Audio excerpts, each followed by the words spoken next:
Oh, this is all tangled up already.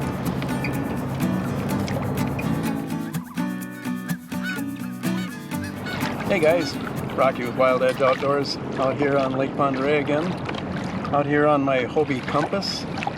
Today we're going to talk about fishing with a downrigger off of a kayak. So if we're putting a downrigger on our kayak, it's got to be something somewhat small. And there's several manufacturers that make these small downriggers for kayaks and small boats. Probably the most popular out there, I would probably say, is a Scotty. And then there's also Canon makes a small one too. And I want to say they're priced about the same, right around $100. Well, I did a little bit of research, and I'm not going to say this is better because I haven't used the other two small ones, but I got a Brocraft. It was cheaper. It was like $30 cheaper, I want to say. Not saying that it's better or worse, but it's been working for me. It comes with its own base. It's not made for the rails, but I bought a couple of little rail mount bolts, and so I'm able to put two of the bolts into the rail and have the other part hanging off to give it more support for the heavier weights that stick out there. The one thing I did like about it, it's got a larger knob on top here, and also the boom goes up instead of being just straight out the side. That's a couple of things that made me go towards this one, besides it was cheaper. And it does come with 100 feet of stainless steel cable, which stainless is fine, but it starts getting that little fraying on it. It can stick into your fingers. Also, I wanted to be able to go down farther than 100 feet, and so I replaced the stainless steel with the braid. However, the only braid I could find was 250 pound test. I believe the stainless steel is a 100-pound test. Anyways, this seems to be thicker, and it causes a little bit more blowback. And for those of you who don't know, blowback is as you're going along, the weight pulls back farther because of all the resistance in the line and the weight and the lure and all that. To say one thing, it's a lot quieter. One, going up and down with the weight. With that stainless steel, it made a lot of noise going through the guides. And also, when you're just trolling along, stainless steel has this oscillating hum, and it's like you don't notice it much, but as soon as you hear it, you can't unhear it anymore, and it drives me nuts. So anyways, I like the braid. That actually added another $50 to the cost of the downrigger. And I guess I really didn't need to change it, I just wanted to. Here's my setup. I've got it setting up on the rail, and my rod holder is right next to it. We'll talk about stacking, and if I'm going to stack, I got this other rod holder over here. The nice thing about stacking is that you can use one downrigger and two lines on there. One thing about these Hobie kayaks, they've got the pedal drive. It makes it so much easier to set up anything when you're trolling. I've got another Hobie, but it's a Hobie Quest. That's a paddle kayak. And I tell you, you get pretty good at paddling, putting something together, putting something together. Or if it's windy, you can just kind of go with the wind until you get everything set out. But with this pedal drive, it makes everything so much easier. And it's quiet, and I don't know, I can't say enough good stuff about this Hobie Mirage pedal drive. I just absolutely love it. Anyways, for people who don't know how to use a downrigger, or maybe if you've used one in a big boat, it's different on the kayak because obviously you just don't have nearly as much room. Let's get started showing you how to set it up. Obviously we've got the downrigger, and here's a big thing. You want to set it up somewhere where it's real easy to get at because you're going to be cranking it up and down a lot. So I've got mine set up here where I can just lean forward a little bit. I can still use a paddle if I need to. It's out of my way, but I can grab hold of it and I can let her down and bring her back up real easy. I've got some shoulder problems, so this works really good for me. This is my bad shoulder. So you want to think about all those kind of things. So it's just sitting there. I've got it sitting straight out the side of the boat. I can have it angled in a little bit so it's closer to me. And I might try that. We'll just see. because you also want to have it so you can easily grab hold of the clip. I do have to lean in a little bit to grab hold of it, but so far I've been able to stay in the boat. You can reach the handle, you can loosen it up and let it down slowly just by letting it down. You can keep it so you can crank it down so you can't move it, or you can loosen it a little bit so you can bring it up and down and it just stays there. I like doing that so I don't have to keep on grabbing hold of that knob. And you've got your line and a little snubber right here so it protects your knot, and your swivel, you connect that to your weight. And then there's a lot of different types of weights, and then you've got your release. This is just one of many different types of releases. So anyways, the first thing you want to do is figure out what you're fishing for, what you're going to put out. Today I'm probably just going to put out some kokanee stuff and see if I can find anything. If you would like to know more about kokanee fishing, I got another video out on this same lake about how to fish for kokanee. And it's really not that hard. In fact, this is my first year of really fishing for kokanee. Before this year, I probably caught 4 kokanee in my whole life. And I was fortunate enough to have a friend who was real good at kokanee fishing. He took me out probably 3-4 times. Name of Robert Crater. Excellent musician and excellent kokanee fisherman. And he showed me the ropes, went out on his boat 3-4 times and showed me how to do it. And then I started coming out on my own, and it took me a while to figure it out on my own boat, but just by consistently going out there and trying this and trying that and remembering what he told me, I've been able to do pretty well fishing for kokanee out here. So today I'm just gonna use this Dodger that I've been using and a little hoochie with 2 hooks on it. I've got another video, like I said, about how to fish all this stuff, and I'll put a little tag in there so you can find it. So the key is keep moving forward, just slowly at first. Just keep going forward. And I'm gonna let out, I like to let out about 25 feet of line. Just gets it back behind the boat a little bit, not too far. So there's my 25 feet. And then I keep the bail open and put the clicker on. So then I can grab hold of the line, put it in the rod holder here. Then I reach over, grab the clip, and put the line in the clip there. So you can see how the clip is in there. And then just let it out. Then I just start letting her down. And the reel will let her down, let the line out, but it won't go out so fast. And then I can either, I know I've got 25 feet back, and I can either look at the line counter and add 25 so I know how deep I am, or I can count 1 revolution for every foot, or I can watch my depth finder and you can see exactly where you are. Okay, I'm down about 45 feet. I'm gonna close the bail and take the clicker off, and then I like to just give that rod just a little bit of a bend. I really don't see much for fish out here. I'm in 150 feet of water, not a whole lot going on, but we'll go over where I've had some good luck before and see what happens.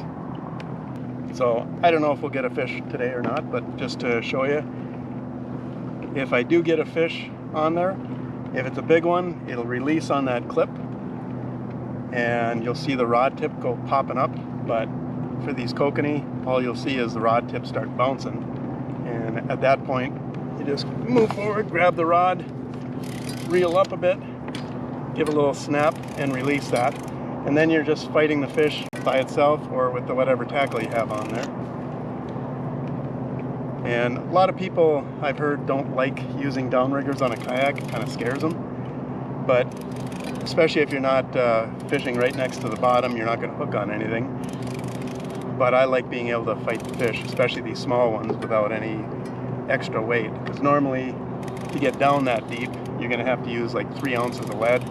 These kokanee aren't that big, so they can fight against that lead and just get off real easy. Okay, so I just brought it up. Obviously there's nothing on it. Then you just crank this thing back up. Like I said, you want it in a place where you can get at it real easy because you're going to be doing this a lot. So I just bring it all the way up, and now it's all set and I can grab hold of it. Okay, let's talk about stacking now. So we've got one line down there, and I put my downrigger weight 20 feet down. Okay, you've got this other clip here, and it looks pretty much like the other one, only this end, it just clips right on the line. So I've got it 20 feet down. That means when I clip this on and I put it down the rest of the way, this will be 20 feet above the other lure. So, and like I was saying with this, the whole key is keep everything moving forward so nothing gets tangled up. So you've got everything going back there. Got my line out away from the boat a little bit.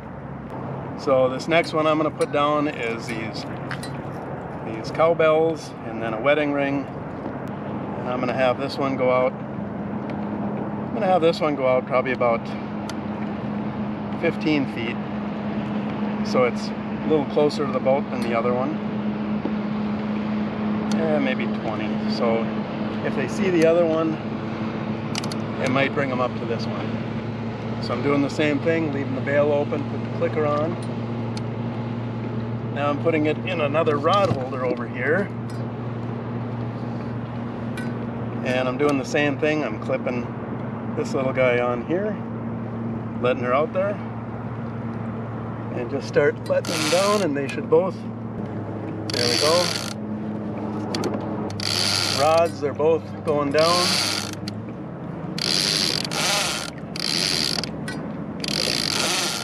So one I'm putting down, bottom one probably about 50 feet. The other one will be at about 30. And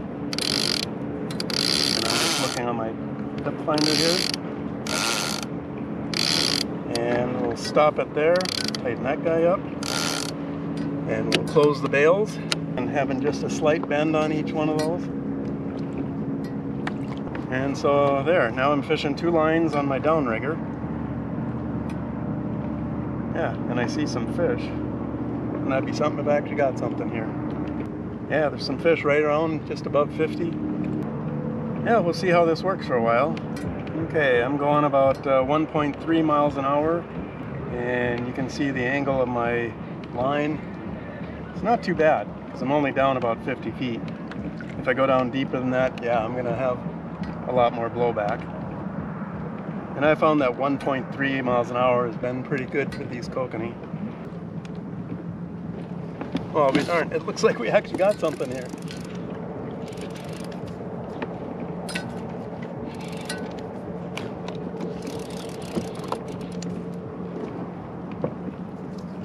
I'm gonna bring that up and over.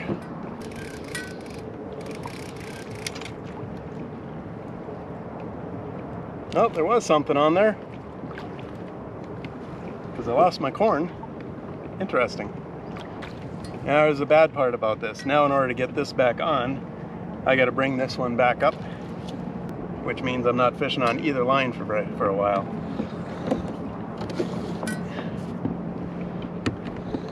I did have something on there though. That rod tip was bouncing pretty good. Okay.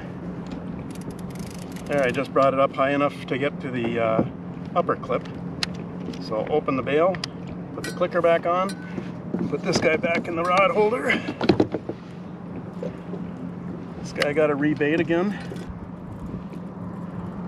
Alright, I'm gonna have to turn so this line gets away from the boat a little bit so I can get this other one out there. So yeah, you gotta decide for yourself if it's worth all the hassle here of putting 2 lines on one downrigger. I've been thinking about actually putting a second downrigger on here. That would make it easier, maybe. Alright, going back to 20. Clicker's back on. Come on. There we go.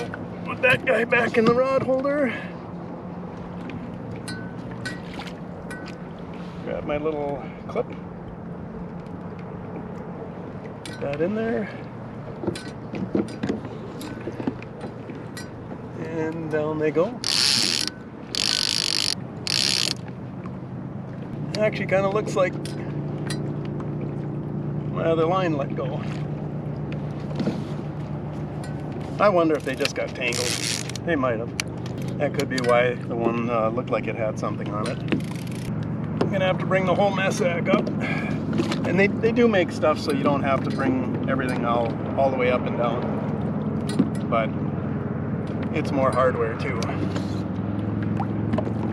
And the whole time you're slightly pedaling, and that's the nice thing about this Mirage drive is you don't have to do full revolutions to keep the kayak going.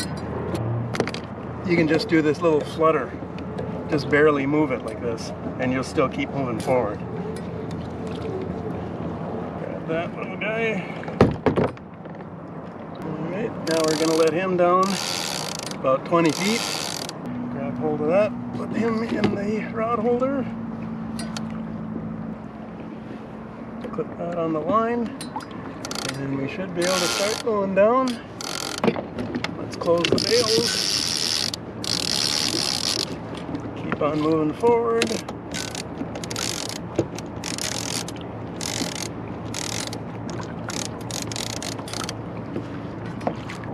Alright, let's go see if we can find some fish. In my personal preference, I really do like using a downrigger. There's something about having that thing release, knowing exactly what depth you're at, as opposed to having a big heavy piece of weight on there and kind of guessing at what depth you're at, and then, you know, having to fight the fish and that big weight. I just like the downrigger so much more. And I've been noticing, especially since the kokanee have been okay.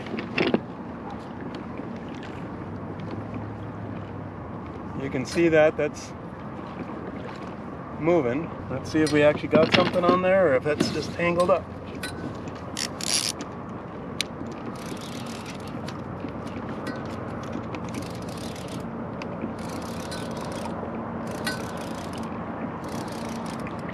Oh, that's a fish! I'll be darned.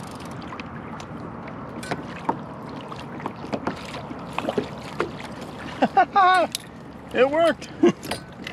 That's on the stacker.